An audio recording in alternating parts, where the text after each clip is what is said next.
जवानों ने एक बार फिर से माओवादियों को बड़ा नुकसान पहुंचाया है। नारायणपुर कोंडागांव सीमा में पुलिस नक्सली मुठभेड़ में लाखों के इनामी नक्सलियों को जवानों ने ढेर करने का दावा किया है। वहीं मुठभेड़ में मारे गए डीवीसीएम मेंबर हल्दर और एसीएम मेंबर रामे को भी इस मुठभेड़ में मार गिराने का जवानों ने दावा किया है। क्या कुछ पूरा मामला है और कहां पर मुठभेड़ हुई, कैसे मारे गए दोनों नक्सली, इस पर विस्तार से बातचीत करते हैं। नमस्कार, मैं रोशन ठाकुर हूं और आप जोहार बस्तर देख रहे हैं। अगर आपने अभी तक हमारे चैनल को सब्सक्राइब नहीं किया है तो कर लीजिएगा।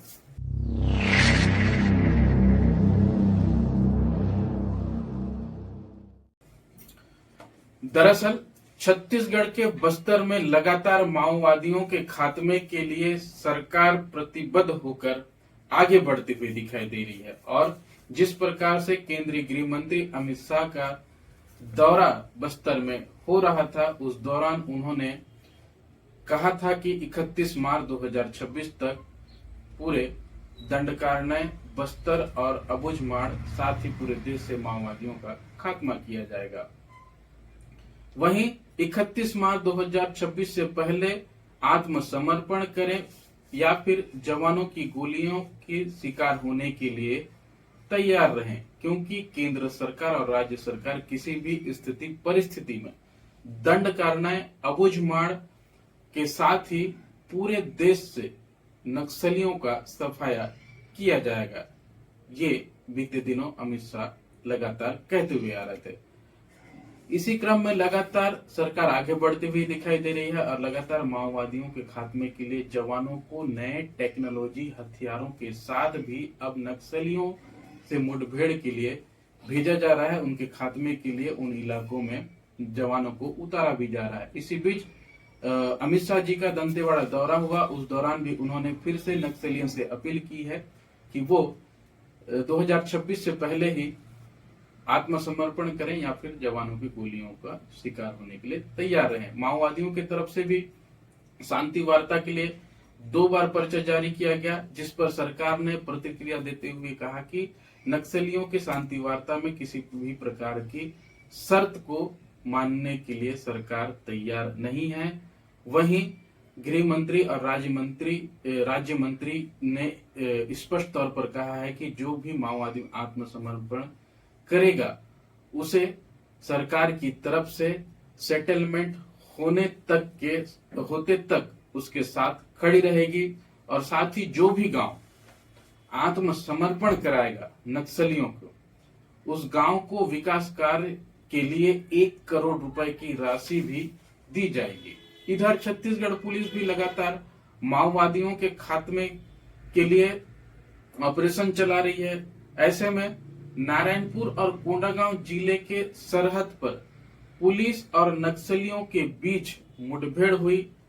दोनों तरफ से चली गोलीबारी में जवानों ने 2 नक्सलियों को मार गिराया और जिनके पास से AK-47 जैसे ऑटोमेटिक वेपन भी बरामद हुए हैं। आपको बता दें कि जवानों ने 2025 में अब तक 148 नक्सलियों को मार गिराया है। दरअसल पुलिस को सूचना मिली थी कि कोंडागांव और नारायणपुर जिले के सरहद पर स्थित कीलम और बुरगुम इलाके में बड़े कैडर के नक्सलियों के द्वारा बैठक ली जाने वाली है। इस सूचना के आधार पर जवानों की टीम को 15 अप्रैल को उस इलाके में भेजा गया, जहां जवानों ने सर्चिंग करते करते नक्सलियों के कोर इलाके में पहुंचे। जवानों को अपनी तरफ आता हुआ देख नक्सलियों ने जवानों के ऊपर ताबड़तोड़ फायरिंग की गई। जवाबी कार्रवाई में भी जवानों ने नक्सलियों के ऊपर मुंहतोड़ जवाब देते हुए आगे बढ़ते हुए चले गए। मुठभेड़ देर शाम रात तक चलती रही। जवानों को अपने ऊपर भारी होता हुआ देख कुछ नक्सली जंगल की आड़ लेकर भाग खड़े होने में भी कामयाब रहे, लेकिन जवानों को जिस प्रकार की बड़े कैडरों की बैठक लेने की जो सूचना मिली थी, उस सूचना के आधार पर जवान उन दोनों माओवादियों को उस मुठभेड़ में मार गिराने में जो उनको सफलता मिली, निश्चित तौर पे ही ऑपरेशन उनके लिए सक्सेसफुल रहा। और मारे गए दोनों नक्सलियों के ऊपर लगभग 13 लाख रुपए का इनाम घोषित था, जिसमें डीवीसीएम यानी कि डिविजनल कमेटी मेंबर होल्डर जो आमदई एरिया कमेटी का प्रभारी था, दूसरा एसीएम यानी एरिया कमेटी मेंबर रामेश्वरी उर्फ रामू आमदई एलओएस का सदस्य था। जानकारी के लिए आपको बता दूं, बीते दिनों धूर नक्सल प्रभावित क्षेत्र के अंतिम छोर में जवानों के द्वारा एक और नवीन कैंप खोला गया, जिसमें एलओएस के 5 माओवादियों ने पुलिस के समक्ष आत्मसमर्पण किया था। एलओएस का मतलब होता है लोकल ऑर्गेनाइजेशन स्क्वाड। नक्सल संगठन की रीढ़ की हड्डी मानी जाती है इस टीम को।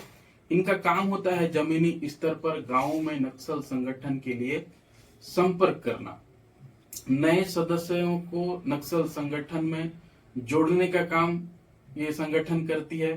साथ ही नक्सली संगठन का विस्तार किस प्रकार से आगे किया जाए, साथ ही जवानों को मुठभेड़ में किस प्रकार से एलओएस के द्वारा नुकसान पहुंचाया जाता है, ये टीम काम करती है। ऐसे में इस मुठभेड़ को लेकर बस्तर आईजी सुंदर राजपी ने बताया कि नक्सलियों के खिलाफ यह एक बड़ी सफलता है। फिलहाल मौके पर अभी भी सर्चिंग की जा रही है। और इस मुठभेड़ को लेकर आपको बता दूं कि बीते 4 दिन पहले ही 3 नक्सलियों को मार गिराने में जवानों को बड़ी सफलता मिली थी। और ये मुठभेड़ दंतेवाड़ा बीजापुर बॉर्डर के भैरमगढ़ में पुलिस और नक्सलियों के बीच मुठभेड़ हुई थी। जवानों ने इस मुठभेड़ में 3 नक्सलियों को मार गिराया था। तीनों के शव भी बरामद किए गए थे और उन शवों के पास से हथियार भी जवानों ने बरामद किया था। ये पूरा घटनाक्रम था जो 15 मार्च को एक बार फिर से जवानों ने नक्सलियों को बड़ा नुकसान पहुंचाया। और इस बार जो है आमदई एरिया कमेटी के सक्रिय सदस्यों को जो है इस मुठभेड़ में मार गिराया गया है, जिन पर लगभग 13 लाख रुपए का इनाम घोषित था, जिनमें से एक के ऊपर 8 लाख और एक के ऊपर 5 लाख। और ये दोनों सक्रिय रूप से आमदई एरिया क्षेत्र में काम कर रहे थे। और किस प्रकार से बीते दिनों एलओएस के संगठन के 5 माओवादी उन्हें जो है पुलिस के समक्ष आत्मसमर्पण किया। अब उनके संगठन के एक मुख्य सदस्य को जवानों ने मुठभेड़ में मार गिराया है। निश्चित तौर पे जिस प्रकार से नक्सलियों के खिलाफ जो ऑपरेशन चलाए जा रहे हैं, जिस प्रकार से सरकार ने दावा किया है कि 31 मार्च 2026 तक बस्तर दंडकारण्य और पूरे देश से जो है माओवादियों का खात्मा किया जाएगा, इसको लेकर केंद्र राज्य सरकार लगातार आगे बढ़ते जा रही है।